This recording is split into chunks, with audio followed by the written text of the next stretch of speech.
Hey everybody, thank you so much, Julie, for talking about all that happiness, and thank you, Amy, for putting this together. My name is Amelia Fortes, and I do mostly self-love coaching and healing and intuitive reading, hence the self-love oracle piece. And everything that I do in my work is all around self-love for the purposes of helping people elevate in three main areas of life. And the first being dating and relationships, which is what we're going to talk about today, but also career and business and money and abundance. And the reason why those three are the main areas that I work with is because I believe that self-love, loving yourself, believing that you deserve what you want is the absolute must-have, no exceptions ingredient in order to really magnetize that into your life. And I'm so glad we're talking about dating and relationships today, because it is weird, uncertain times in a pandemic, and we're stuck at home, and it's kind of like dating. How do we even do that? Or even relationships, how do we even do that? I think people who are in a relationship right now are learning a lot more, like a fast course on like what relationships really are all about, being stuck at home together. And then those who are single are kind of like, you know, what the heck do I do with myself, right? And so to your question, Amy, what I'm seeing out there is, I mean, we talked about, like, there was a question about staying positive, and it's interesting hearing that, because it's like, we don't have to stay positive. I think this is messed up times. Like, there's a pandemic and life as we know it has been flipped up on its head. And so I think acknowledging the reality of the situation is the first step to actually transforming and changing it. And so specifically with dating and relationships, right? If you're in a relationship, acknowledging the fact that, holy crap, yeah, we're not used to being around each other all the time, all day long, trying to figure out working at home situations. Yes, this is hard, this is difficult, but I can figure it out, or we can figure it out. I think that's kind of the best way to shift that. And yeah, for singles, in a way, I'm kind of, it's gonna sound weird, but I'm kind of excited we're stuck at home for the purpose of the fact that my clients cannot do their usual distractions that keep them from the love and relationships that they actually desire. And what I mean by that is it ties directly into my whole methodology around what I work with my clients on. And that's the methodology that I've developed called the 5 deceptions. And so there are, and I'm telling you, like, name any relationship problem, I will be able to put them into one of these 5 deceptions. And just to kind of clarify, I've been obsessed with love and relationships and romance since I was like 2 years old. So, and I was the youngest in my family. And so I was always observing people and how they related to each other. And then growing up, I read romance novels, watched like romance movies and all of that. And I read books, like all of those experts on marriage and relationships. And I've studied the science of love and relationships, the subconscious mind. So I've studied and done a lot of workshops and spent a lot of money studying the dynamics of men and women and relationships and love. And I like to say that I've done all that work so that you all watching don't have to. So ask your questions. And through all that studying, I've distilled all relationship problems into 5 deceptions that we tend to fall under. And I call them deceptions because it's not that we're not smart, and it's not that we're not conscious and aware. It's habits and patterns that we have that deceive us, right? Deceptions, is the definition is exactly that. We're not really aware. It's kind of like a blind spot. It's something that makes us think it's something else, but it's keeping us from our ultimate goal, which is long-lasting love and partnership and connection and togetherness.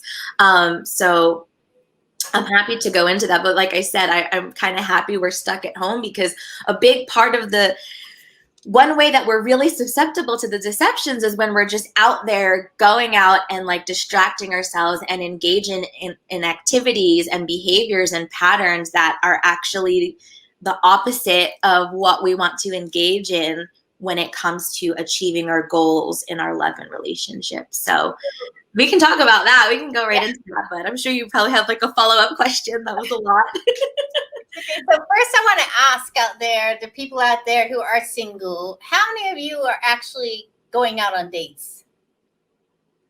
Put it in the chat box. How many of you are actually going on dates? And then if you are in a relationship, how many of you are actually having to really rethink like how you're going to navigate your relationship now? Mm-hmm. So how many of you are out there going on dates? I'll put it in. I'll put mine first. Well, I have, I can speak to, like, for my clients, I have both. I have clients where they are needing to reimagine and rethink and reassess their relationship. I do work with couples a lot, and my singles are, they are dating. Some of them are not there yet. So I've got a good mix of people that I'm working with. So, okay, so let's go in here. So can you give us one of the deceptions? Yeah, absolutely. And I'll say the first one is a great one. Deception. Yes, I will tell you the 5 deceptions. And we'll go through, I mean, we have a few minutes. So these deceptions, like, I actually take people through like months-long courses where we really dive in. Okay. So I'm going to give y'all a taster. Like, imagine we're at the wine bar and we're getting a little flight, and we'll get a taste of each one and see which one. I invite all of you watching to see which one is really showing up for you. Likely it's a little bit of everything, but we'll see, right? So to your question, Amy, and especially related to what we're all going through right now, quarantine, right, is deception number 1, which is denying what you really want. And I guarantee that if your love life, whether you're in a relationship or not, is not where you want it to be, there is an element of this deception happening where you are denying what you really want. And one of the reasons I say I'm happy we're in quarantine is because we've been forced, Mother Nature has forced us to go to our rooms and think about what we've done in our lives. And so this quarantine is actually really great medicine. And I've seen it in my clients, great medicine for handling deception number 1, where you really get to think about, what is it that I really want, or what have I been denying, right?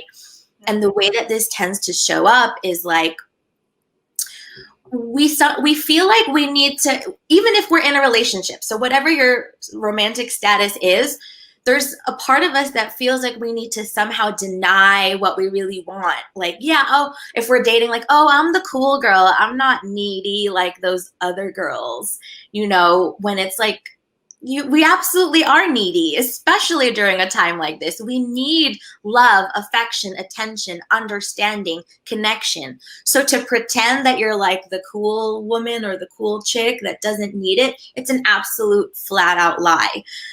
I'm just going to say it bluntly like that. I have a comment on that, because when you deny it like that, is it really maybe a fear of actually having to show up and do it? Exactly. That could be one thing. That's a great point. And so the antidote to this deception is to really get real with yourself, right? And so Amy, great example. Part of getting real with yourself is like, am I really the cool girl that doesn't need much? Or am I really scared? Am I really wondering, do I deserve this? Do I really believe that there's men out there or women out there, whoever you date, that there's someone out there that will give this to me, or that I can give it to? Do I believe that I'm the kind of woman who can give that to someone? So there's all these kinds of things. And, you mentioned earlier about future pacing your failure. Like, I want to date, but there's no good men out there. Like, that's another deception, but I think that is one part of it. So the antidote to deception number 1 is about really getting real with yourself. And what I kind of walk my clients through is you know, look at your last few situations, if you want to call it that, dating situations, and look at the things that have upset you, the things that have bothered you. And then the next step is to ask yourself, how have I denied what I really wanted? How have I straight up lied to myself or to the other person about what I wanted, just because I was afraid of being real for whatever reason? And that can show up in so many ways, you know. So what's deception number 2? Deception number 2, I just saw a comment there, so I'll get to your comment, Reshma. But yeah, deception number 2 is unhealthy power play. And so the way that shows up is, in some way, you're not being a vibrational match to what it is that you want. So if you're single, you're not being a vibrational match to the amazing, available, grounded, passionate lovers that you want. If you're in a relationship, you're somehow missing each other, right? And I like to call it, you're either like not good enough or too good for, but whatever it is, you're not a vibrational match, because there's some sort of like power play dynamic happening. And it especially shows up when you're in a relationship, and especially when you've been together for so long and you kind of have gotten comfortable. And so you're not really like matching up with each other. And the antidote to that is really being the flower, not the bee. And so what do I mean by that? Being the flower, not the bee. I'm going to let that sit for like a beat. What I mean by that is, it comes from this quote that I read from Mark Nepo. And the quote is, "The flower does not dream of the bee. The flower blossoms and then the bee comes." And so essentially what my interpretation of that in the dating context or in the relationship context is, focus on yourself. What makes you bloom? What makes you shine? What makes you happy? And that will naturally magnetize everything that you already want to you. And what I see with my singles and also with my couples is, you're trying to control everything, and then it becomes this power play. You're trying to make the other person behave a certain way, and all of that energy is like focused out there. And who's watering the flower? Who's making sure that the flower has enough sunlight, enough water, enough soil, enough room to breathe and grow and expand? And I will tell you, single and in a relationship, when I focus on myself, and I love, Julie, how you said it, it's not selfish. I like to say it's self-full. When I focus on myself, nourishing myself first, that bloom just happens and it radiates out, and I magnetize everything I want to me. I've magnetized my partner to me when we've maybe strayed a little bit after a fight. When single, I've magnetized amazing, wonderful dating prospects to me. You magnetize money, clients, opportunities. You magnetize everything to you. So that's really the antidote for deception number 2. Yeah, because if you think about, don't think about yourself necessarily, but if you think about other people, like, you are drawn to the people who are magnetized, as you say, you know? Like, I think we've all people whose energy we want to be around. You know, and it's a great exercise to like recognize those people and say, I want to do that. That's how I want to look like, right? I want to, because some of us, we're so deep in it. Yeah. Absolutely. And, you know, saying deep in it, I'm looking at Reshma's comments here, mentioning there's a lot of stuckness there. I'm married for 28 years, husband loving and abusive, no empathy. My son and I are stuck in life. So when I hear stuck in life and very stuck, I that's actually a great segue to deception number 3, which is energetic entanglement with the past. And that is a whole, I mean, I could do a year-long thing with someone on deception number 3. And that has to do with things that have happened in the past, whether it's your own personal childhood or recent past, that had an emotional impact on you, negative or positive, and it's created a hook into the past. And so we're operating now with this baggage and hooked into something that happened before, and it's creating this energetic pattern that is keeping us somewhere where we're not present with what's really happening. Mm-hmm. And Reshma, I think if you're dealing with a lot of stuckness in general, like when I read your comment, I feel like rock hard, solid, stuck, right? And so to me, that's earth element, earth energy out of balance. And something that can bring that back into balance is to add a little bit of heat, add a little bit of fire, but also, because you're talking about your relationship with your son and your husband, I think grief can keep us really, really stuck. And what I mean by grief is anytime that you haven't fully emotionally processed or integrated a change, any change, whether it's moving, a death, changing jobs, changing relationships, going from high school to college, any change, even if it's a negative to a positive, any change will create something that happens in you, because your ego, your mind, wants to stay the same. So when we have a change, we have to deal with that. We have to deal with the emotions of that. We have to process that. And if we're feeling stuck and frustrated and in this pattern, there's some emotional healing that needs to happen, some emotional processing. Thinking of literally with our physical bodies, right? When you have a really bad stomach ache, maybe there's really bad gas or some sort of blockage, or it's not digested properly. And so everything feels really stuck and it hurts. Mm-hmm. It's the same with your emotions. If your emotions have gotten stuck somewhere, you haven't digested it properly, maybe working with a healer or a coach or a therapist or whoever to really process things that have happened to you, it creates a blockage in your emotional system and in your life force energy. And so it creates stuckness in all areas of your life. On the flip side, it can create hyperactivity in a way that's unhealthy, right? Where there's addiction and doing too much and being too busy and being too active to the point where you eventually burn out from exhaustion, right? So either side of the extremes is not healthy, and we want to find a way to get to the middle.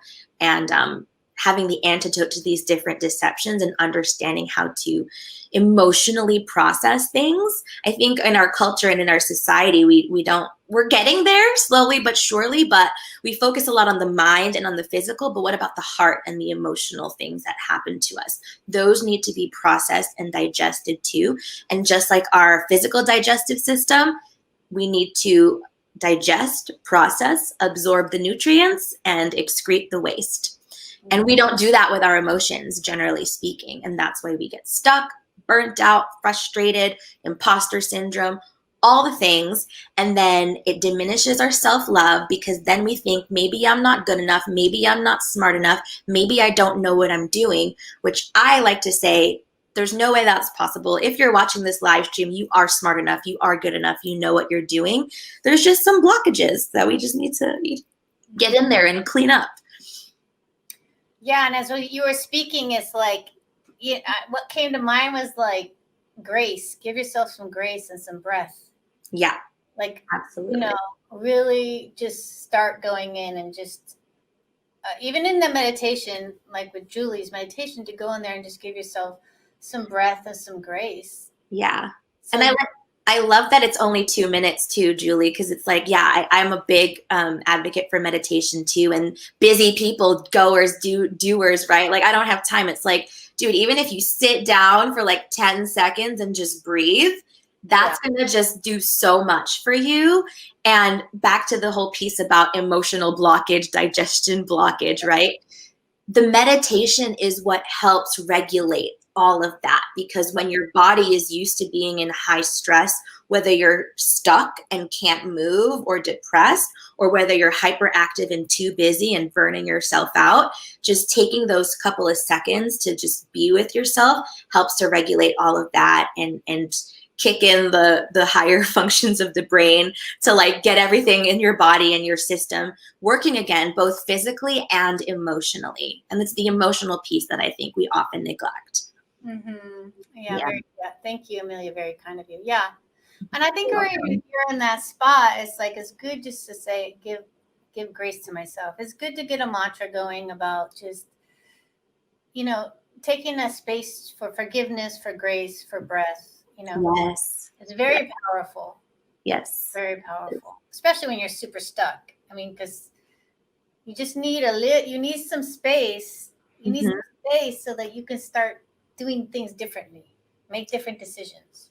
Exactly. And just chip away at that stuckness little by little. Like if you think, like, I just think of like a car stuck in the mud or anything stuck anywhere. Or even I think of like a necklace that's super tangled. Like you can't just like try to like rip it apart. You have to gingerly, tenderly, lovingly, with grace, untangle things and process things, right? And it's your love, your heart, your emotions, you're no different.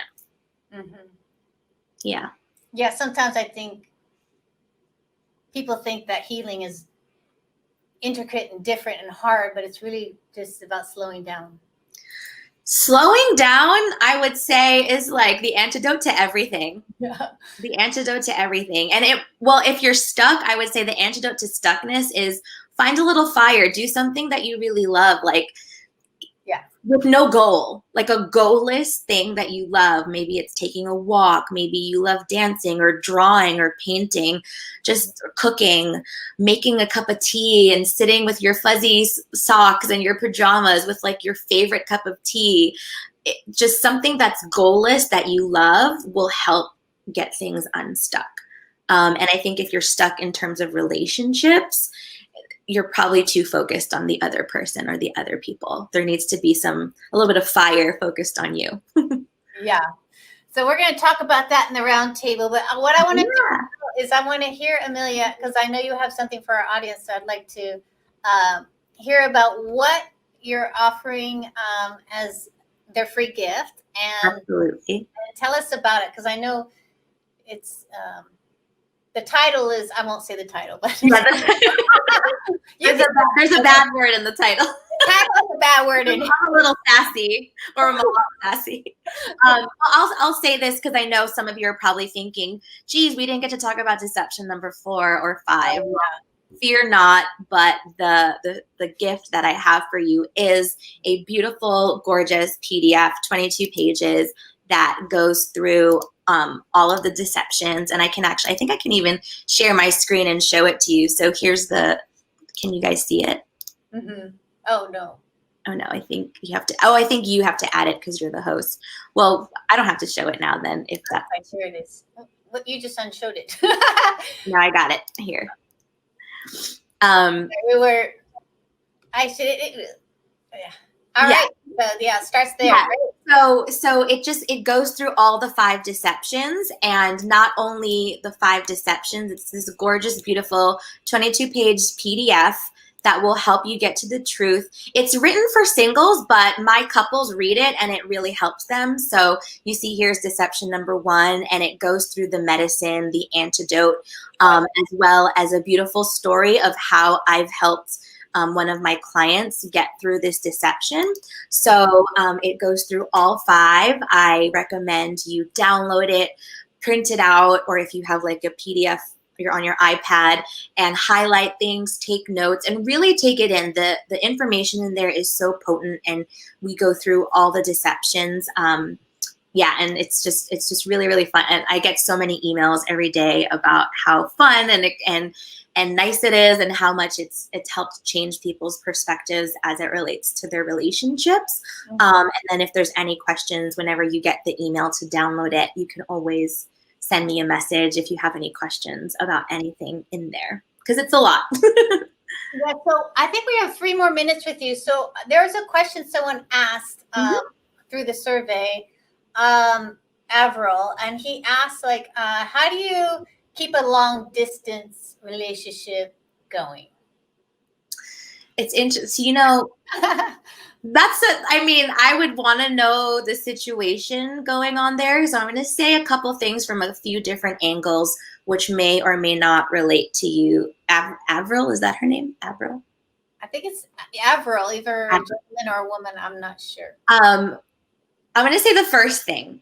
Okay. It could be deception number 2, where we are attracted to unavailable people, because oftentimes when we can only find love and affection for someone who doesn't live near us, that can be an indication that that you're avoiding vulnerability and intimacy. That might not be you, Avril. So like I said, but if it's not you and this is something that you really want, I mean, there's deception number one there, right? Like what is it that you really want? And get honest, like removing this person out of the equation, right? Back to the flower, back to you, taking everyone else out of the equation. What is it that you really want? And when you can answer that question, that will give you the answers for how to maintain that relationship. Or the answer might be, oh, maybe it is deception number two, where I'm attracted to unavailable people.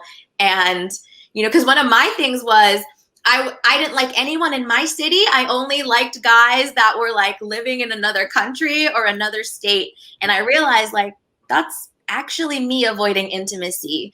And I'm out of the millions of people in my city, I think I can find at least one that I like. So that could be it. But if you really, really want this person and for this relationship to keep going, there needs to be some, what's the word? Boundaries, some rules is a weird word, agreements, right? Relationships are all about agreements. Right. And as long as you keep communication open about what the agreements are, you can figure out how to keep it going. That's such a much longer discussion too, but those are my quick answers. All right, so now is our roundtable section, and everyone gets to unmute and throw their ideas into the questions. And if any of you out there have a question for our speakers, we also have Nicole coming up. She is a sex expert. So if you have any, questions about your sex life or your body functions during sex, Nicole is your woman. I love that. That's going to be a good one. Please ask questions about that. I'm part of her Facebook page, so I'm like, ooh, okay. Yeah, her group. I'm part of her group, so we go there. She goes there. So first one I'm going to bring this up a little bit because so Leslie seriously says, I just celebrated 34 years of marriage. Need to re-energize things for sure. What do you recommend? So, who wants to jump in? So this is, I guess this should come from every genre of you guys. So let's go sex first. Why don't we do that? Yeah, I was like, let's go with sex. Yeah, let's start. So how would you recommend, my first go-to would be to start dating each other again. Can you hear me? Oh, yeah. Okay. So start dating again. And second, I'm going to go straight to the bedroom so that Amelia can talk about the dating side of things. But try new things. When we add new things and we try to spice things up, typically they will get more spiced up. So, yeah, don't be afraid to experiment. I love that. So you mean add things like toys and toys, different scenes, vibrators, and hot baths together. Yeah, candlelights. Leslie says yes, sex. She wants Leslie. Definitely sex. So she's committed. She's committed. Okay. I love that.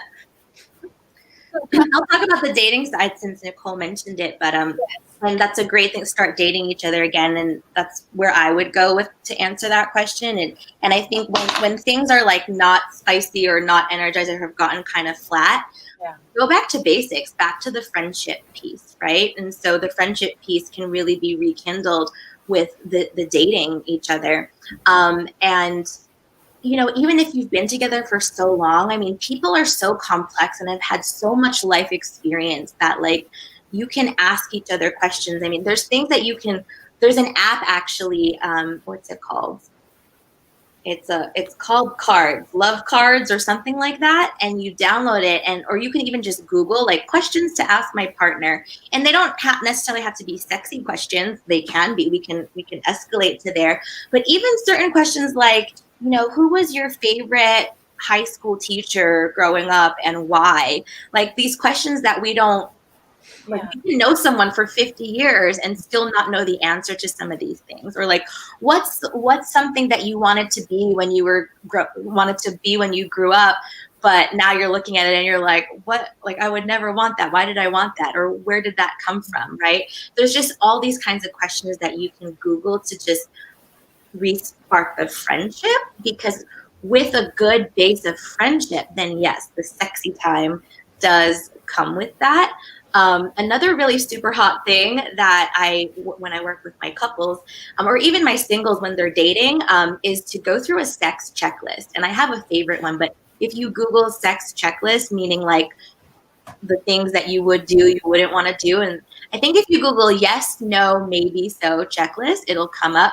And it's funny, it's a website for teenagers, but I mean, hey, rekindle the inner teenager, right? That energy, and sit in a neutral space and have like a business meeting about like all this, like, and you go through the list and you kind of answer like yes, no, maybe to these sexy things that you would or wouldn't do, and it creates this conversation. And I've certainly done this with my partner, and it's pretty hot because you're not even in the bedroom and you're just like at maybe the dinner table or the kitchen table, whatever, and you're going through this checklist of like, yeah, would you use these toys, or okay, like what would you want to do with those? And you're just having a casual conversation, but it starts to like heat up a little bit and be like, no, like let's do this now. And it's beautiful, like, and really in terms of the rekindling the friendship, like look at your partner like the most amazing, fascinating creature in the world, and that you know nothing about them. And it kind of creates that spark again. It's really not hard to create that creative energy when you look at it that way. So I'm getting all like titillated just thinking about it. Go do it. And then Julie, if you really think about that, like, because, we're a part of it. Right. So how can you, speak to Leslie about how to re-energize things for inner marriage? Yeah, I really loved like what Amelia said, and how she picked on what I've been talking about. Like when you really work on I think as you go through a relationship for a long time, and as we go through different stages in our lives, it's really good to just evaluate where we are ourselves and how we feel about ourselves. We go through so much, don't we? Our bodies change, how we look changes, how we feel good about ourselves changes over time. And so really cultivating this practice of self-love and self-compassion, and really learning to really feel great about ourselves through self-care, through self-compassion, through how we talk to ourselves. I think when you do that, you really create the best version of yourself. And like, I love what Amelia described with the flower and the bee. But, when you are feeling really good in yourself, when you really like and love who you are at this point in your life, then you convey that, you glow, you're happy, you're positive. And I think when you're feeling good about yourself, you attract that back. And I think working on that and feeling the best version of yourself right now will really help in a marriage. Mm-hmm. I'm looking for the sex checklist so I can paste it in the comments. So when it comes to talking about sex, I always recommend talking about sex outside the bedroom. And Amelia touched on that a little bit, but not talking about sex when your clothes are off or when you're in the bedroom, even if you're in the bedroom to go to sleep. Have the conversation about sex outside the bedroom, at drinks, at dinner, watching TV. Why is that so important? I think it's important because it creates a boundary. It creates a boundary, and it's not about what we're doing right now, and it's not about what you're doing is wrong or the wrong way or incorrect. It's more about next time we're going to have sex, or the next time we're going to be intimate, let's try this, or how would you feel about this and exploring the conversation rather than just, bam, surprising your partner with your new idea. Mm-hmm. I think that protects both parties when we have that conversation outside the bedroom. Right. Yeah, that's important. Because, yeah, I mean, people are sensitive with their clothes off. Yes. Yes, they're more vulnerable. In many ways. Yes. That's a good tip. So I want to just talk about, like, someone asked the question in the survey also. So I kind of want to make sure I hit these questions. And this is interesting because, you know, whether you're in a relationship or with yourself or with in the bedroom with sex, it's like conflict resolution. They want to talk about conflict resolution because they're having conflicts more now than ever. Like, you know, how to succeed at it. And you know, how to succeed at conflict resolution, because often we dive in and we, you know, there's no resolution. We go for the conflict. Right. Because it's hitting our pain points and it's hitting us in a way that's like injuring us and we want to fight back. So, you know, can you, in your, whether it's relationship or relationship with yourself or in the bedroom, like, can you give us some tips on like how to be successful when you are in those moments of conflict? I think right now is more of time than ever to compromise. And just keep everyone happy and just don't let emotions get too high, because we're all kind of stuck inside together. It's hard. It's really hard. I'm here too with, you know, my 3 children and my husband and sharing an office, and there's a lot of compromise going on between the 5 of us. Bless you, Nicole. Yeah. And I think when you hear the word compromise, some people think failure or giving in or giving up. So can you speak a little bit to that? Like what is compromise actually? I think it means, what does compromise actually influence and bring? I think for myself, it means I'll do for you if you do for me. There has to be that balance of give and take in any kind of dynamic, whether it's mother and children, it's parent and child, it's sibling to sibling, or spouse to each other. I think self-care is really, really important, and allowing each other to have that privacy and that time alone for self-care and to decompress and then come back, because you're a better person when you come back after having that space and that time alone and that time for self-care. And right now with lockdown, my self-care means a longer hot bath than my typical night routine. And my husband gets it, and we give and take all day long. Yeah. Yeah, and communication about your needs and wants is very important.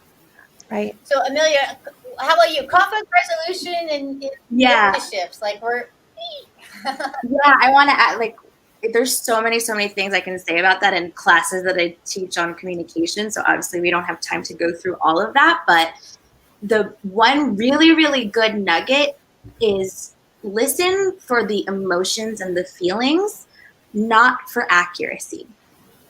Because I think conflicts arise when we're listening for accuracy, and it's like, I didn't say that, or I didn't do that, or you didn't tell me that, or that's not what happened. And so when we're listening for accuracy, we're not like being with someone heart to heart. When we listen for the emotions, like if someone's like, let's say there's a fight about taking out the trash or whatever, right? And it's like, you didn't take out the trash. Well, it was your turn. Well, I asked you to. No, you didn't. So see, that's listening for accuracy, where it's like, who was supposed to do it, when, at what time, and who said it and who asked. And that creates a lot of conflict. Versus if I'm not listening for the words you're saying, but I'm listening for how you're feeling, and I'm hearing that my partner, my child, whoever is like, you seem really overwhelmed and frustrated right now, or like thinking that, right? Like, hearing for that overwhelm and frustration and showing up for that, for the person that you love who is expressing overwhelm and frustration to you. How would you react to that versus the accuracy of what they're saying, right? So that's something that, to practice. And, it might seem really cheesy and weird at first, but like repeat what you heard them say and then ask, like, did I get that right? But don't just like repeat the facts, but like, I'm hearing that you're really frustrated right now. It sounds like there's a lot going on, and I'm sorry for that, right? And it's not about the accuracy. And I think that's where compromise can come in too, because if you're just trying to be right about the facts, then it's not really, you're not being compromising and being like, no, this person that I love is upset. And there's a way to respond to that versus like, well, on Tuesday, it's just the whole facts and the accuracy is not good for conflicts. You want to listen for their heart. And I'm just going to say that, I think we as women are very good at specifics. And well, that's the thing. We're very good at that. Exactly. The day you did it, the time you did it, and what you were doing at the time. and men are not. Yeah. And because of that alone creates a lot of conflict, because now the man is usually like, she's just upset and I don't know what to do because I actually don't remember the details. Right. And so it creates this, like, we start to bubble up. Yeah. And usually the men are like, I just want her to not. Yeah. And then we're like, I just want you to hear me. So again, don't listen for accuracy or the facts. Listen for the feelings underneath it, the needs, and then deliver on those needs. But I love what Nicole said. I mean, you don't want to try to resolve when everyone's heated, because then wait for it to simmer a little bit and then sit down in a neutral space. All right. Thank you. All right, Julie, tell us conflict resolution, how to succeed. Well, building on what everyone's already said, I do think that, not doing it in the heat of the moment, taking yourself away and coming back when you've had time to really process what it's all about. I think sometimes it is something very obvious that you're angry about. Someone does something or says something and you react to that. But very often your reaction is often to do with something else, and having a period to really, again, I'm always about like inner reflection, what was that really about? Why are you flying off the handle because the dishes weren't done? Is it because the dishes weren't done? Or is it because you're actually feeling really stressed out about something that day? Or is it because you feel that there's an unequal divide of chores, So like, I think it's really being able to investigate yourself, like, what's that really about? What is it that's really upsetting me? And then I think it really comes back to language as well. So we tend to go, you didn't do this, you didn't do that, you did this. And that's very confrontational. So I'm very much about teaching people to really own how it makes you feel. So rather than saying, like, you never do the dishes, and then that escalates is what happens. Saying like, when you don't do the dishes, it makes me feel like you're, like I've got to take up more stuff, or I've got to deal with more in the house, or, when you talk over me, I don't feel like you're hearing me, or when you said this to me, it really upset me, it really hurt my feelings when you said that to me. So, that really is an easier way to have a dialogue and to talk about it, when we own how something makes us feel, rather than saying you didn't do something. So I would really recommend that. Yeah, and for me, I think that underlying when your partner or something, or your child or whatever, doesn't take out the trash, something trivial, it's really kind of like the conversation could be, I don't feel valued. Mm-hmm. Yeah. If I am I notice it a lot, yeah. It's never about the dishes. It's never about the dishes. So never about the dishes. I don't feel bad, right? So the thing about it is that, and that's our opportunity to start valuing ourselves, right? Like, absolutely. That's what we miss, those opportunities, because we're in that you instead of like, oh, I don't feel valued. That's what's happening. And if I don't feel valued, I can't look outside for someone to give me value, right? I have to look inside. Otherwise, it's always going to be about the dishes, right? Yeah. Or the trash, or anything you put in front of it, because you yourself don't feel the value, your own value. And I think as coaches, we're all coaches here, and influencers and people who are of service, because that's what we do. That's like our, dream for you guys out there, right? That's like our dream, is for you guys to recognize how beautiful and valuable you actually are, so that your life has more peace, love, and freedom in it. So yeah, I think, taking that breath, making that space, self-care is all about reflection on, like, what am I really saying to myself? What's really happening here, right? And then, which is, I always say, choice, you have a choice. It's a beautiful thing.